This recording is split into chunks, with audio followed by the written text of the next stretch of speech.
Praise Lord, praise Lord, praise Lord. Hallelujah, hallelujah, hallelujah. सबको जय मसीह की। परमेश्वर, हमारा परमेश्वर, सारे जगत का, सारी सृष्टि का परमेश्वर, सबका पिता परमेश्वर, वो अपने लोगों की दुहाई सुनकर उनकी हर मुसीबत और विपत्ति से उनको छुड़ाता है। Hallelujah, praise Lord. आज के सुसमाचार के लिए परमेश्वर की बेटी प्रार्थना करेंगे। सबको जय मसीह की। परमेश्वर आप सबके साथ है और आप सबसे बहुत प्रेम करता है। Hallelujah, hallelujah. महान परमेश्वर, सर्वशक्तिमान ईश्वर, जमीन आसमान दे मालिक ते खालिक, तुहाडा धन्नवाद, तुहाडा शुक्र करदे स्वामी।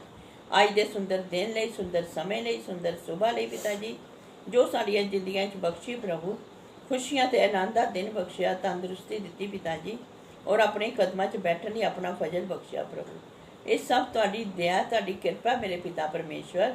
जिंदा तो तुहाडा धन्नवाद करदे हां स्वामी, क्योंकि मिट्टी तुहाडा धन्नवाद नहीं कर सकदी। तुसीं मुबारक, असीं तुहाडे मुबारक बच्चे हां मेरे खुदा। मैं तुहाडा धन्नवाद, तुहाडा शुक्र करदी स्वामी, और जो हर रोज़ की सेवा बख्शी मेरे पिता जी, वचन देंदे प्रचार करना, उससे भी तुहाडा धन्नवाद, तुहाडा शुक्र करदे हां। और बेनती करदी पिता जी, हुण तुसीं अपने वचन के अनुसार साडे विचकार आओ और वचन पढ़ने, प्रचार करने, साडा मुँह बन के बोलो पिता जी, ताकि तुहाडा दिता वचन तुहाडी इच्छा के मुताबिक मेरे पिता परमेश्वर दुनिया की शोर तक पहुँचे। तुहाडा धन्नवाद, तुहाडा शुक्र करदे हां प्रार्थना सुनन लई। प्रार्थना प्रभु यीशु के समर्थी दे पवित्र नाम विच मंग लैंदे, आमीन। आमीन, हालेलुया, प्रेज लॉर्ड। एक बात हम आज फिर कहते हैं। हमने बहुत बार राजा हिजकिया के बारे में आपको बताया है। उस राजा हिजकिया के जीवन से ऐसी ऐसी बातें मनुष्य के जीवन में तरक्की का कारण बनती हैं, जिसको वो ठोकर समझ बैठा था, या जिनसे वो उलझ गया और अपनी आशाओं से छूट गया। हालेलुया। अब देखिए, हम जो भी प्रार्थना करते हैं वो उसे सुनता है। ये बात सच है। क्यों सुनता है? क्योंकि उसने हमें चुना हुआ है। जैसे एक संसारिक माता पिता अपने बच्चे की बहुत देखभाल करते हैं, बाद में वो बच्चा बड़ा होकर उनको छोड़ जाए तो भी वो उनका ही बच्चा रहता है। ये बात कभी अलग नहीं हो सकती। मेरी बात समझो, क्योंकि ये सच्चाई है और सच्चाई ही रहती है। हालेलुया। वो हमारी हर प्रार्थना को सुनता है और उसका उत्तर भी देता है, और उसके द्वारा उपजे हुए, यानी कि उसके द्वारा, उसका जानते हैं ना, संसार का सरदार, जिसको परमेश्वर ने ठेका दे रखा है बुराइयां पैदा करने का, उसके द्वारा अगर कांटे हमारे जीवन में उपजाए जाएं तो परमेश्वर उनको हाथ से साफ कर देता है। हालेलुया। वो नाश भी करता है, अपने लोगों की दुहाई सुनकर उनको आने वाली विपत्ति से छुड़ाता भी है। Hallelujah, praise Lord. तब भी अगर हम नहीं संभलते तो हमारी नादानी है, मूर्खता है, मूर्खता है, बेवकूफी है, अज्ञानता है। क्यों है? क्योंकि हम सृष्टि के कर्ता की आवाज को इधर से सुनकर इधर निकाल देते हैं, और दूसरा सुनकर ग्रहण कर लेता है और वो आशीष पा जाता है। Hallelujah, praise Lord. अब देखिए, राजा हिजकिया के बारे में आज फिर बताएंगे। असल बात जो उसके जीवन में परमेश्वर ने की थी, वो उसकी आयु को बढ़ाया था 15 साल। वैसे तो कोई मनुष्य अपने जीवन में कुछ भी कर ले, सारी दौलत लुटा दे, सारी दुनिया को जीत ले, सारी दुनिया के जंतर मंतर पढ़ ले, सारे ज्ञान को हासिल कर ले, कुछ भी कर ले, वो अपने जीवन का एक पल भी नहीं बढ़ा सकता। लेकिन जो मनुष्य से नहीं हो सकता वो परमेश्वर से हो सकता है। प्रेज लॉर्ड, जोर से बोलो प्रेज लॉर्ड, हालेलुया। अब इस बात को ध्यान रखिएगा कि परमेश्वर ने उसकी आयु 15 वर्ष बढ़ाई थी और घड़ी के घटने बढ़ने में उसको बता दिया था, एक निशानी भी दी थी। लेकिन उसकी मुश्किल परमेश्वर ने परीक्षा के तौर पर बढ़ा दी। उसको अशूर के राजा सनहेरीब के द्वारा घिरवा दिया। उसने उसके सारे नगर को घेर लिया और 1-2 साल तक घेरे रहा ताकि इसके राज्य में अकाल पड़ जाए, लोग मर जाएं या उसको छोड़कर उसके पास आ जाएं और वो उनको गुलाम बना ले। लेकिन राजा हिजकिय्याह ने हिम्मत नहीं छोड़ी, परमेश्वर पर विश्वास किया, भरोसा किया। और उस तरफ राजा हिजकिय्याह को सनहेरीब अशूर का राजा अपने दूतों के द्वारा धमकी पे धमकी देता था, यानी कि वो दिमागी तौर पर टॉर्चर कर रहा था। मेंटल टॉर्चरिंग कहते हैं इसको। शारीरिक टॉर्चर तो चारों तरफ से हो रहा था, भुखमरी पेट पड़ चुकी थी उसके। हम बता चुके हैं कि माताएं अपने छोटे बच्चों को काट कर खा जाती थी। इतना दुख कोई नहीं सह सकता, ऐसी भूख थी, क्या करते लोग। अब देखिए, उसने बड़ी बड़ी बातें की। सनहेरीब ने कहा, तू जिस यहोवा पर भरोसा करता है भूल जा कि वो तुझे आकर बचा लेगा, छुड़ा लेगा। उसने बड़े बड़े देवताओं को आग में जला दिया, मिट्टी में मिला दिया, बड़े बड़े राज्यों को सत्यानाश कर दिया। हालेलुया। किसी भूल में मत रहना, वो तुम्हें छुड़ा नहीं सकता। क्यों? उसको अपने बल पर बहुत घमंड था। उसने सारी बातें पत्री में लिखकर अपने दूत के द्वारा राजा हिजकिय्याह को भेज दी ताकि वो इसको पढ़े और उसका हार्ट अटैक हो जाए। आप इन वचनों को पढ़कर देखिए। दूसरा राजा 19वां अध्याय उसकी 10वीं और 11वीं आयत में। तुम यहूदा के राजा हिजकिय्याह से जो कहना, तेरा परमेश्वर जिसका तू भरोसा करता है ये कहकर तुझे धोखा ना देने पाए कि यरूशलेम अशूर के राजा के वश में ना पड़ेगा। देख, तूने तो सुना है कि अशूर के राजाओं ने सब देशों को से कैसा व्यवहार किया है और उनका सत्यानाश कर दिया है, फिर क्या तू बचेगा? देखा, यही क्योंकि उसको मालूम नहीं था। वो भी आज के संसारिक लोगों की तरह अपने देवताओं पर, ईश्वरों पर, प्रभुओं पर और उन तस्वीरों पर घमंड करता था जो उसको लोग बना के देते थे और पैसा कमाते थे। परमेश्वर कौन है इसको कोई नहीं जानता, और परमेश्वर कहाँ है ये सब जानते हैं। कहाँ है? हृदय में, बाहर नहीं है। हालेलुया। उसकी कोई सूरत नहीं है। आप आईना देखिए, आपको लगेगा परमेश्वर उसके जैसा है। आमीन, hallelujah, praise Lord, praise the Lord. अब सुनिए, हिजकिय्याह ने समझदारी की बात की। उसने वो पत्री ली, आंसू बहाए, रोया और टाट पहना। टाट का मतलब ये होता है कि अपनी अमीरी को छोड़ दिया, परमेश्वर के सामने दीन हो गया, दरिद्र हो गया। दरिद्र वो होता है जिसके पास कुछ नहीं होता, टाट पहनकर गुजारा करता है। वो राख में बैठ जाते थे। राख में कौन बैठता है? जिसको चारों तरफ से संसार ने छोड़ दिया, वो परमेश्वर की आराधना करता है।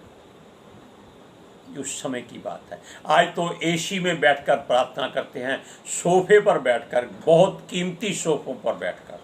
गाड़ियों में बैठकर, करोड़ों की गाड़ी में बैठकर प्रचार करते थे। तब लोग राख पर बैठते थे। वो परमेश्वर के भवन में गया जहां वो आराधना स्तुति करता था। उसने परमेश्वर की वेदी के आगे वो चिट्ठी को फैला दिया, उस पत्री को खोल दिया। यहोवा इसको पढ़, क्योंकि उसकी हिम्मत नहीं है। राजा ने अपने सीने पर हाथ रखा कि इसको पढ़ सके। हालेलुया। उसने सबसे पहले परमेश्वर को महिमा दी, क्योंकि वो बहुत डरा हुआ, घबराया हुआ था, तनाव में था। अब पढ़िए इन बात को, दूसरा राजा 19 अध्याय की 14 और 15 आयत में। इस पत्री को हिजकिय्याह ने दूतों के हाथ से लेकर पढ़ा। तब यहोवा के भवन में जाकर उसको यहोवा के सामने फैला दिया। तब हिजकिय्याह ने यहोवा से ये प्रार्थना की, हे इस्राएल के परमेश्वर यहोवा, है करूबों पर विराजने वाले, पृथ्वी के सब राजाओं के ऊपर केवल तू ही परमेश्वर है। आकाश और पृथ्वी को तूने बनाया है। ये उसने क्यों कहा? ताकि परमेश्वर का ध्यान बेशक उसकी ओर था, लेकिन वो कान धरकर उसकी बात सुने। उसने उसकी तारीफ की, महिमा की कि तू करूबों के ऊपर विराजने वाला है। करूब ऐसा जानवर है जो संसार का सबसे ऊंचा उड़ने वाला पक्षी है, सबसे बलवान पक्षी है। हालेलुया। ये सब राजाओं के ऊपर, ये परमेश्वर को कहा जाता है कि तू राजाओं का राजा, प्रभुओं का प्रभु, बादशाहों का बादशाह है, खुदाओं का भी खुदा है। हालेलुया। अब सुनिए, सारी महिमा परमेश्वर को दी गई। तब राजा ने पत्री वाली बात बताई, सन्हेरीब परमेश्वर के विषय में क्या क्या बोल रहा है। अब आप कहेंगे यहोवा तो सब कुछ जानता है, हृदय और गुर्दे की बात जानता है। हमने भी बहुत बार कहा है, तब उसने क्यों नहीं जान लिया? क्योंकि वो चाहता है कि आपको मैंने जुबान दी है बोलने के लिए। इससे बोलकर अपनी व्यथा सुनाओ, ताकि आपके चेहरे के भाव पता चल जाएं कि आप क्या कहना चाहते हैं। आपके हृदय में क्या है, ये परमेश्वर तब जानता है जब आप अपनी बात को अपने मुंह से बोलते हैं और आंखों से आंसू बहते हैं। हृदय थरथराता है, शरीर कांपता है, दिमाग सुन्न हो जाता है, कान खुल जाते हैं, ताकि परमेश्वर क्या कहता है ये सुनने के लिए। Hallelujah, praise Lord. परमेश्वर इसका उत्तर क्या देता है, ये सुनने के लिए उसने ये बातें परमेश्वर के सामने बोली। इसका अर्थ है कि महिमा और बुराई दोनों आप जुबान से करते हैं, परमेश्वर के आगे जाकर क्या करेंगे? बुराई की बात कभी परमेश्वर के सामने मत कीजिएगा, कभी नहीं कीजिएगा। कुछ भी हो जाए, किसी की बुराई मत कीजिएगा, वरना आप शैतान के भाई बन जाएंगे। Praise Lord, hallelujah. अब देखिए, एक जुबान दो तरह की बातें एक जगह में नहीं करती। वचन में लिखा है, एक नल से या एक झरने से मीठा और खारा पानी दोनों नहीं आ सकते। पानी एक ही आएगा, या खारा आएगा या मीठा आएगा, क्योंकि पानी पानी में मिक्स हो जाता है। हालेलुया। अब सुनिए, परमेश्वर आपको बोलने से मना कभी नहीं करता। वो चाहता है कि मनुष्य उस जुबान से ही परमेश्वर की महिमा करे, अपनी व्यथा सुनाए। जैसे बच्चा जब तक रोए ना, माँ उसको दूध नहीं देती। ये कुदरत का असूल है। परमेश्वर भी हमारी माँ है, वो हमारा पिता भी है, क्योंकि वो एक ही है। हालेलुया। सन्हेरीब के द्वारा सारी बात जो पत्री में थी, राजा हिजकिय्याह ने परमेश्वर के सामने जुबान से कह दी कि उसने आपकी निंदा की है। वो समझता है कि उसने बहुत जातियों राजाओं को उजाड़ा है, नाश किया है, उनके देवताओं को नाश किया है। क्यों नाश किया है? क्योंकि वो केवल मूर्तियां थे, काठ और सोने चांदी की मूर्तियां थे। उस समय की बात करते हैं। लेकिन तू जीवित परमेश्वर है। उसने जीवित परमेश्वर की निंदा की है, जिसकी सांसें उसमें भी चल रही हैं। वो घमंड कर रहा है। हालेलुया।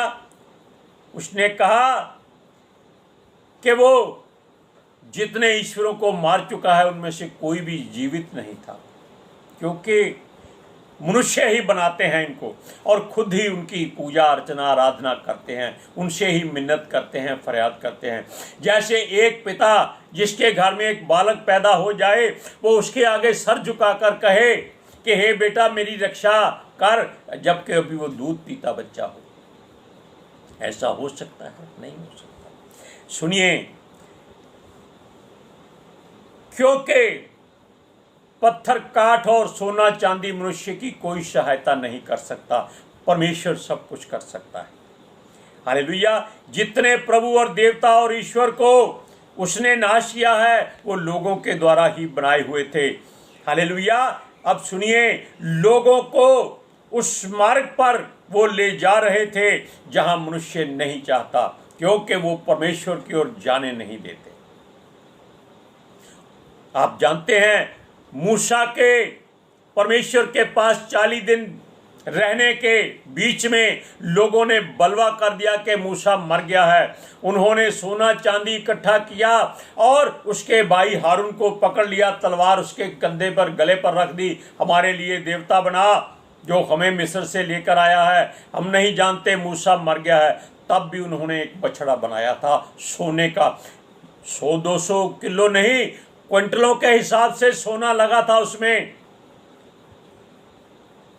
यानी कि पूरा का पूरा बैल सोने का, खाली नहीं, भरा हुआ, ढला हुआ बैल, उसकी वो पूजा करते थे। वो चल तो सकता नहीं था, वो तो सोने का था। उसी को मूसा ने आकर आग में जलाकर नदी में फेंक दिया। आजकल लोग नदियों में सोना ढूंढते हैं, वो वही सोना है। हालेलुया। अब सुनिए, ये देवी देवता मनुष्य को परमेश्वर की ओर से फेर देते। उनका सामना कर परमेश्वर, उनका सामना कर सन्हेरीब को बता के तू जीवित परमेश्वर है। हालेलुया। उसके डर से लोगों को बचा, संसार जान जाए कि हमारा यहोवा ही परमेश्वर है और कोई परमेश्वर या ईश्वर या देवता नहीं है, क्योंकि वो जीवित परमेश्वर है। आप पढ़िए दूसरा राजा 19 अध्याय उसकी 16 से 19 आयत तक। हे यहोवा, कान लगाकर सुन, हे यहोवा, आंख खोल कर देख और सन्हेरीब के वचनों को सुन ले, जो उसने जीवित परमेश्वर की निंदा करने को कहला भेजे हैं। हे यहोवा, सच तो ये है कि अशूर के राजाओं ने जातियों की ओर उनके देशों को उजाड़ा है और उनके देवताओं को आग में झोंका है, क्योंकि वह ईश्वर ना थे, वह मनुष्यों के बनाए हुए काठ और पत्थर ही के थे। इस कारण वह अब उनका नाश कर सके। इसलिए अब हे हमारे परमेश्वर यहोवा, तू हमें उनके हाथ से बचा, कि पृथ्वी के राज्य के लोग जान लें कि केवल तू ही यहोवा है। Praise Lord. आज हम वचन कुछ और पढ़ना चाहते थे, लेकिन परमेश्वर के पवित्र आत्मा ने हमको मना कर दिया। उसकी मर्जी है, क्योंकि उसके बिना आप जानते हैं आप सांस नहीं ले सकते। पत्तों वाली बात संसारिक हो गई है। उसकी मर्जी के बिना आप सांस नहीं ले सकते। आप एक बार सांस लिया वो बाहर नहीं आएगी, कुछ भी कर लो। क्यों? उसका हाथ यहाँ आ जाता है और सांस की हिम्मत नहीं कि वो बाहर आ जाए। इसलिए हम कहते हैं कि वो परमेश्वर जीवित है, उसकी ओर मुड़ जाइए। वो आपकी हर बात को सुनेगा, आपके हृदय गुर्दे की हर बात को जानता है, लेकिन आपके वो होठों से सुनना चाहता है, आपकी जुबान से वो कहलवाना चाहता है। आप चाहे कितने भी घरों में छुपकर रात को अंधेरे में चद्दर लेकर कोठरी बंद करके प्रार्थना करो, यानी कि भीतर भीतर, मुंह से नहीं, वो कहता है नहीं ऐसी बात नहीं। हमारे कान में बात आ चाहिए। पिता पुत्र पितर आत्मा जी यही चाहते हैं कि परमेश्वर हमारी बात जो हमारे हृदय में है हमारे मुंह से सुने। वो हमारे हर दुख को तभी निकालता है। लेकिन बीमारियों से आजादी पाने के लिए परमेश्वर को मत कहें बार बार। वो जानता है कि हम बीमार हैं। वो हमारा हौसला और इंतजार देखता है। हालेलुया। अब आप जानिए आपको क्या करना है, अपनी बात परमेश्वर के आगे रखनी है या नहीं रखनी है। आज के सुसमाचार के लिए परमेश्वर की बेटी प्रार्थना करेगी। Hallelujah. Thank you Jesus, thank you Lord, thank you पितर आत्मा जी। ਤੁਹਾਡਾ ਧੰਨਵਾਦ, ਤੁਹਾਡਾ ਸ਼ੁਕਰ ਕਰਦੇ ਸਵਾਮੀ। ਸਾਡੇ ਵਿਚਕਾਰ ਆਉਣ ਲਈ, ਵਚਨ ਪੜ੍ਹਨੇ, ਪ੍ਰਚਾਰ ਕਰਨੇ, ਸਾਡਾ ਮੂੰਹ ਬਣ ਕੇ ਬੋਲਣ ਲਈ ਪਿਤਾ ਜੀ ਤੁਹਾਡੀ ਬੇਟੀ ਹਿਰਦੇ ਤੋਂ ਤੁਹਾਡਾ ਧੰਨਵਾਦ, ਤੁਹਾਡਾ ਸ਼ੁਕਰ ਕਰਦੀ ਸਵਾਮੀ। ਸੱਚਮੁੱਚ ਖੁਦਾ ਤੁਹਾਡਾ ਦਿੱਤਾ ਵਚਨ ਤੁਹਾਡੀ ਇੱਛਾ ਦੇ ਮੁਤਾबिक ਮੇਰੇ ਪਿਤਾ ਪਰਮੇਸ਼ਵਰ ਦੁਨੀਆ ਦੀ ਸ਼ੋਰ ਤੱਕ ਪਹੁੰਚੇ। ਲੋਕ ਸੁਣਨ ਔਰ ਸੱਚਾਈ ਨੂੰ ਜਾਣਨ ਔਰ ਸੱਚਾਈ ਉਹਨਾਂ ਨੂੰ ਆਜ਼ਾਦ ਕਰੇ ਪਿਤਾ ਜੀ। ਮੈਂ ਤੁਹਾਡਾ ਧੰਨਵਾਦ, ਤੁਹਾਡਾ ਸ਼ੁਕਰ ਕਰਦੀ ਹਾਂ ਪਿਤਾ ਜੀ। ਔਰ ਤੁਹਾਡੇ ਬੱਚੇ ਹਮੇਸ਼ਾ ਤੁਹਾਡੀ ਪ੍ਰਜਾ ਤੁਹਾਡੇ ਅਨੁਗ੍ਰਹਿ ਵਿੱਚ ਬਣੇ ਰਹਿਣ। ਆਮੀਨ। Praise Lord. हालेलुया। सबको जय जय मसीह की।